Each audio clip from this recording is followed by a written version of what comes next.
लेकिन आप इसको देखिए और कहीं न कहीं आपके मन में भी ये चीज़ें आएँगी कि ऐसा उसके साथ क्यों हो गया। तो बस मैं क्या बोलूँ, आपको चीज़ों को फ़ॉलो करना चाहिए। अगर इससे कोई नुकसान नहीं है, अगर करना आपके लिए बहुत ईज़ी हो रहा है, तो आप बिल्कुल कर लीजिएगा, इसमें क्या हर्ज़ की बात है। चाहे ग्रहण चंद्र ग्रहण हो या फिर सूर्य ग्रहण हो, ग्रहण तो ग्रहण ही होता है। बहुत सारे लोगों का ये मानना होता है कि जब इंडिया में ये दिखाई नहीं देता है तो हम ग्रहण के नियम कानून को क्यों फॉलो करें। तो मैं आपसे एक ही सवाल पूछना चाहती हूँ कि चंद्रमा भी एक है, सूरज भी एक है, और उसका अगर असर कहीं ना कहीं ग्रहण का पड़ता है तो वो सभी प्राणियों के ऊपर पड़ता है और सभी के ऊपर कुछ ना कुछ असर होता है। लेकिन गर्भवती स्त्रियों को कुछ बातों का ख्याल रखना बहुत ही ज्यादा जरूरी है। आपने देखा होगा कि बहुत सारे लोगों की जिनकी डिलीवरी हो जाती है उनके बच्चे कई बार स्वस्थ नहीं होते हैं। अल्ट्रासाउंड में तो सब कुछ सही लगता है, लेकिन जब बच्चा पैदा होता है तो होंठ कटे हुए होते हैं, कोई एक भाग जो होती है वो कटी हुई होती है, कुछ बर्थ डिफेक्ट होता है जिसको अनएक्सप्लेन्ड, जिसका कोई महत्व ही नहीं होता है, डॉक्टर्स ने पहले बताया नहीं होता है, वो सारी चीजें होती हैं। तो जब हमारी प्रेगनेंसी हमारे लिए इतनी इंपॉर्टेंट है, हमें पता है कि प्रेगनेंसी में आपने इतनी मेहनत की है, कंसीव करने से लेके अभी तक 9 महीने तक आप इतने ज्यादा मेहनत करते हैं, तो जब ग्रहण आता है तो कुछ चीजों को अगर आप फॉलो कर लेंगे तो उससे आपको कोई भी ज्यादा नुकसान नहीं होगा। लेकिन हाँ, शर्त क्या होनी चाहिए कि कोई भी चीज अगर आप फॉलो करते हैं तो वो इतनी ज्यादा हार्ड नहीं होनी चाहिए जो कि आपकी प्रेगनेंसी के ऊपर ही उसकी बात बन जाए। यानी कि आपको बहुत लंबे समय तक खड़े रहना, आराम नहीं करना, ये सारी जो भी चीजें हैं, जो एक मिथ है, वो आपको ग्रहण के दौरान नहीं करनी चाहिए। तो अब रहा सवाल कि ग्रहण के दौरान हमें कौन कौन सी सावधानियां बरतनी चाहिए जो कि गर्भवती स्त्रियों के लिए बहुत ही ज्यादा जरूरी है। आने वाले समय में 5 तारीख यानी कि 5 मई 2023 को लगने वाला है चंद्र ग्रहण। वो भी रात में 8:45 बजे से लगेगा और रात के 1 बजे तक ही रहेगा। यानी कि इस टाइम तक जो ये रात का ड्यूरेशन होता है तो उस टाइम पे बेसिकली आपका डिनर वगैरह हो जाता है, क्योंकि 9 बजे 8 बजे लोग अपने डिनर कंप्लीट कर लेते हैं। तो जब अगर आप भोजन कर लेते हैं तो ये बहुत अच्छी बात है। लेकिन अगर आप बहुत ज़्यादा लेट तक खाते हैं तो सबसे पहले अपने लेट तक खाने की आदत को आपको इसको कम कर देना चाहिए, नहीं करना चाहिए आपको। बहुत ज़्यादा लेट तक अगर आप खाते हैं तो वो आपकी बॉडी के लिए नुकसान हो सकता है, चाहे अगर आप प्रेग्नेंट हो या फिर नहीं हो। तो अगर आप अर्ली अगर आप डिनर कर लेते हैं तो बहुत अच्छी बात है, लेकिन अगर आपका डिनर का काम बाद तक बचता है तो ऐसे केस में आपको खाने की वस्तुओं में कुछ तुलसी के पत्तों को जरूर रख लेना चाहिए। अब लॉजिक लोगों का क्या होता है कि तुलसी के पत्ते हमारे किस बात की रक्षा करने लगेंगे, आप निगेटिविटी फैला रहे हो। लेकिन मैं आपको ये बताना चाहूंगी कि हर एक हिंदू धर्म में कुछ एक मान्यता होती है कि जो तुलसी का पत्ता होता है, एक पात्र होता है, उसके इतने बेनिफिट्स होते हैं जो कि यूवी किरणों से लड़ने के लिए मददगार होती है।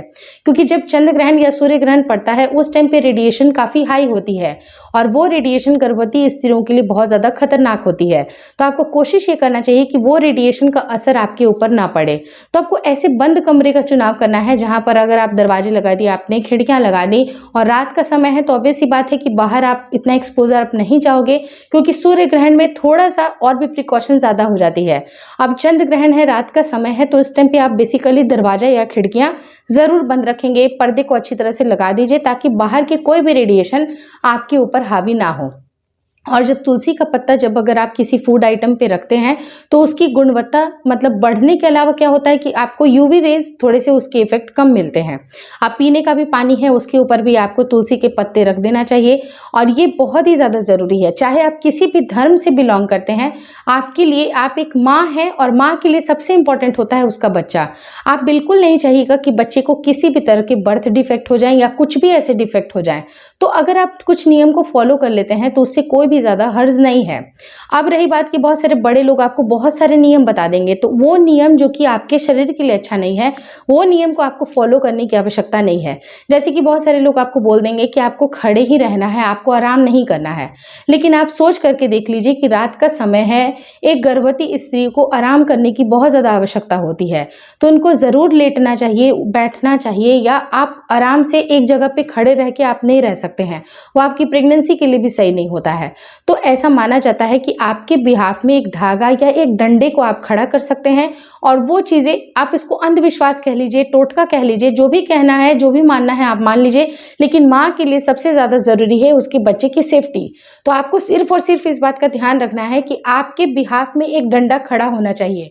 आपकी हाइट का हो जाए तो वो बहुत अच्छी बात है कि आपकी हाइट का अगर एक डंडा है, एक लंबी सी लाठी है उसको आपको अपने नाप का नाप करके उसको एकदम दरवाजे के किनारे पे आपको खड़ा कर देना है जब तक कि चंद्र ग्रहण या सूर्य ग्रहण खत्म नहीं हो जाता है। अब रही बात कि अगर डंडा अवेलेबल नहीं है तो क्या कर सकते हैं, तो अपने हाइट के अकॉर्डिंग आपको कोई भी सिंपल सा धागा लेना है, किसी भी कलर का ले लीजिएगा, कोई प्रॉब्लम नहीं है। आपको एक मोली ले लीजिए आप, या तो आप सिंपल धागा ले सकते हैं, उसको अपनी हाइट का आपको नाप करके और सूतक के पहले ही आपको लगा करके रख देना है।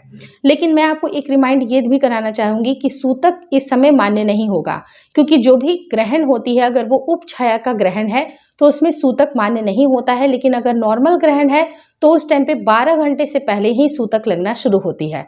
तो आपको वहीं से बहुत सारी चीज़ें फॉलो करनी है जब से सूतक काल लगता है। लेकिन अगर ये उपछाया का चंद्र ग्रहण है, जैसे कि 5 तारीख वाला उपछाया का चंद्र ग्रहण है, तो उसमें सूतक मान्य नहीं होगा।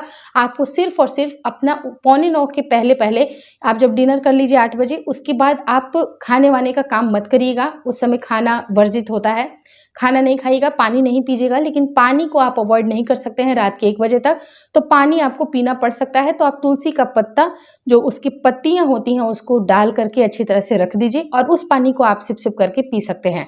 उसमें हेल्थ बेनिफिट्स भी होगा और यूवी रेज भी आपका इतना ज़्यादा इफेक्ट नहीं करेगा।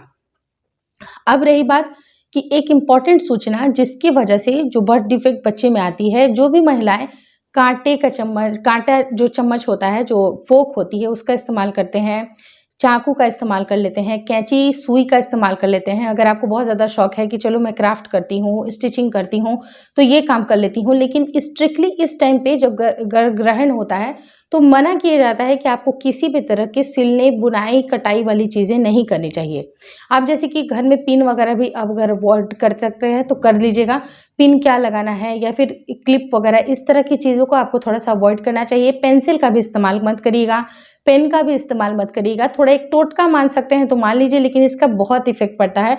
और मेरी खुद की प्रेगनेंसी में 2-2 बार, मतलब दोनों ही प्रेगनेंसी में 2-2 बार चंद्र ग्रहण और सूर्य ग्रहण आया था और ये सारी चीज़ें मैंने भी फॉलो की हैं और भगवान की दया से बच्चा बिल्कुल स्वस्थ है, उनको कोई भी किसी भी तरह का कोई डिफेक्ट नहीं है, बस वही खास कृपा है। इसी तरह से मैं भी ये चाहूँगी कि इतनी मुसीबत से आपकी प्रेगनेंसी रुकी है तो उस प्रेगनेंसी को सस्टेन करना, उसके बारे में अच्छा सोचना ही आपकी एक प्राइम मोटो होनी चाहिए।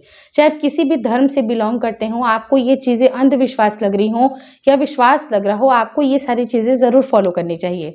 और अगर बाथरूम जाने की बातें होती हैं कि बाथरूम कैसे जाएं, तो यार ऑब्वियस सी बात है कि आप प्रेग्नेंट हैं, आपको बार बार फ्रीक्वेंट यूरिनेशन होती है, आप बार बार जाते हैं, तो ऐसे केस में आप जाइए। लेकिन आपके बिहाफ में अगर कोई डंडा या कोई धागा खड़ा है तो उस चीज़ को आप एज अ टोटका वो नलीफाई हो जाता है, तो आप आराम से वॉशरूम जा सकते हैं, कोई प्रॉब्लम नहीं है, लेट सकते हैं, बैठ सकते हैं, कोई भी दिक्कतें नहीं है। लेकिन जिनके घर के बाथरूम घर से बाहर होते हैं, जैसे जिनके गांव वाले जो घर होते हैं जहाँ पर बड़े बड़े आंगन होते हैं, वहाँ पर बाथरूम दूर होता है, तो ऐसे केस में कोशिश करिएगा कि आप बाथरूम थोड़ा सा, अगर आप वहाँ जाने का अवॉइड कर सकते हैं, अगर बहुत ज़्यादा मतलब कह सकते हैं कि आप अगर जाना ही पड़ गया तो अच्छी तरह से अपने आप को चादर वगैरह से, शॉल से ढक करके ही जाइए, क्योंकि इसके जो प्रभाव पड़ते हैं आपको बहुत ही रेयर केसेस में, अगर आपको बाहर जाना पड़ा तब के केसेस में आपको बाहर जाना चाहिए, लेकिन पूरी तरह से अपने शरीर को ढकने के बाद। अब लोगों को ये भी पूछना होगा कि अब दवाइयाँ हम ले सकते हैं कि नहीं, तो जी हाँ, आप दवाइयाँ ले सकते हैं,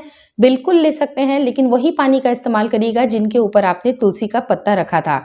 तो ये सारी बहुत इंपॉर्टेंट चीज़ें हैं और आपके बहुत अच्छी बात है कि ये उपछाया का चंद्र ग्रहण है, यहाँ पर सूतक काल मान्य नहीं होगा।